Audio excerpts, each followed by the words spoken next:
सत्य किसी मार्ग से नहीं पाया जा सकता। एक बीमार समाज के अनुरूप होना स्वास्थ्य का मापदंड नहीं हो सकता। बिना मूल्यांकन किए देखना बुद्धिमत्ता का सबसे ऊंचा रूप है। उत्तर पाने की इच्छा से मुक्त होना समस्या को समझने के लिए जरूरी है। कल की हर बात को मरो ताकि आपका मन हमेशा ताजा, हमेशा युवा, मासूम, जोश और जुनून से भरा रहे। तुम्हें जीवन को संपूर्ण रूप से समझना होगा, न कि केवल किसी एक भाग को। जब तुम खुद को हिंदू, मुस्लिम, ईसाई या कुछ और कहते हो, तब तुम हिंसा कर रहे होते हो। विश्वास की बार बार पुष्टि करना भय का संकेत है। जिस क्षण आपके हृदय में प्रेम नामक यह असाधारण चीज आ जाती है और आप इसकी गहराई, आनंद, परमानंद का अनुभव करते हैं, आप पाएंगे कि आपके लिए दुनिया बदल गई है। परंपरा हमारी सुरक्षा बन जाती है और जब मन सुरक्षित होता है तब वह सड़ने लगता है। अकेले रहना बहुत खूबसूरत है। अकेले होने का मतलब अकेलापन नहीं है। इसका मतलब है कि मन समाज से प्रभावित और दूषित नहीं है। जितना अधिक तुम खुद को जानते हो, उतनी ही स्पष्टता आती है। तुलना सच्ची बुद्धि को नष्ट कर देती है। जब मन पुरानी चीजों से मुक्त हो जाता है, तभी वह हर चीज को नए सिरे से देखता है और इसमें आनंद है। अपने दोस्त से कहो कि उसकी मौत में तुम्हारा भी एक हिस्सा मर जाता है और उसके साथ चला जाता है। जहां वह जाएगा, तुम भी वहां जाओगे। वह अकेला नहीं होगा। जो मन भयभीत होता है, वह भ्रम में जीता है। तुम्हारे भीतर ही पूरी दुनिया है। यदि तुम देखना और सीखना जानो, तो दरवाजा तुम्हारे भीतर ही है।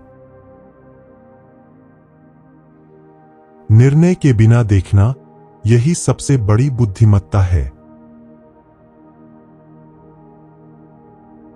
जब तुम बच्चे को सिखा देते हो कि यह चिड़िया है, तब वह चिड़िया को फिर कभी नहीं देखता। जो तुम हो, वही संसार है। तुम्हारे परिवर्तन के बिना दुनिया नहीं बदलेगी। यदि आप यह समझने लगे कि आप क्या है, बिना इसे बदलने की कोशिश किए, तो आप जो है, उसमें परिवर्तन आ जाएगा।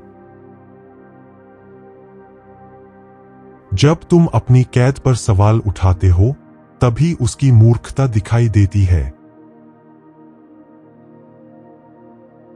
हम सभी प्रसिद्ध व्यक्ति बनना चाहते हैं, और जिस क्षण हम कुछ बनना चाहते हैं, हम स्वतंत्र नहीं रह जाते।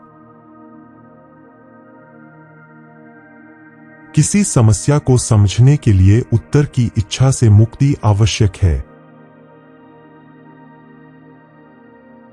यदि हम वास्तव में समस्या को समझ सकें, तो उत्तर स्वयं ही निकल आएगा, क्योंकि उत्तर समस्या से अलग नहीं है। आराम की तलाश में हम आमतौर पर जीवन में एक शांत कोना ढूंढते हैं, जहां न्यूनतम संघर्ष हो, और फिर हम उस एकांत से बाहर निकलने से डरते हैं।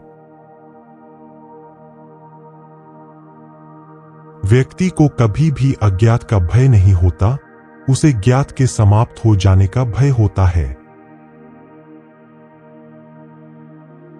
हिंसा केवल किसी की हत्या करना नहीं है, यह एक तीखा शब्द कहना भी हो सकता है।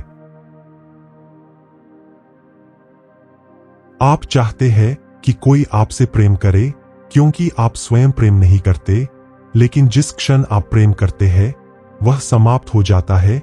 आप यह नहीं पूछते कि कोई आपसे प्रेम करता है या नहीं। धार्मिक होना मतलब यथार्थ के प्रति संवेदनशील होना है। जब मैं स्वयं को समझ लेता हूं तो मैं आपको समझ लेता हूं और उस समझ से प्रेम उत्पन्न होता है। जब मन पूरी तरह शांत होता है तब अज्ञात प्रकट होता है।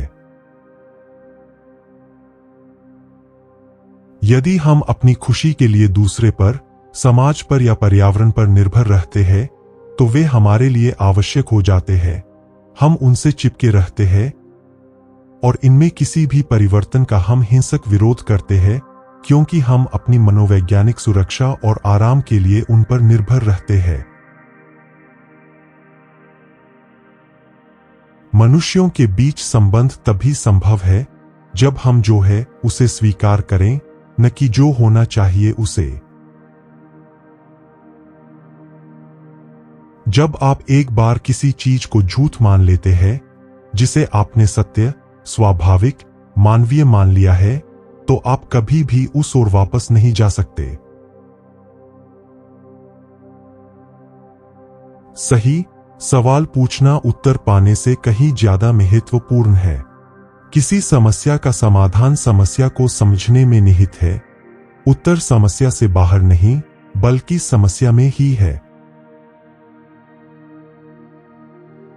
शिक्षा का कोई अंत नहीं है। ऐसा नहीं है कि आप किताब पढ़ें, परीक्षा पास करें और शिक्षा पूरी हो जाए। जन्म से लेकर मृत्यु तक पूरा जीवन सीखने की प्रक्रिया है। दुर्लभ का अंत ही ज्ञान की शुरुआत है। ज्ञान हमेशा अज्ञान की छाया में रहता है। ध्यान विचारों से मुक्ति है और सत्य के आनंद में गति है। ध्यान बुद्धि का विस्फोट है। सीखना कभी संचय नहीं होता, यह निरंतर चलने वाली प्रक्रिया है। आपको जीवन के हर पहलू को समझना चाहिए, न कि उसके किसी एक हिस्से को।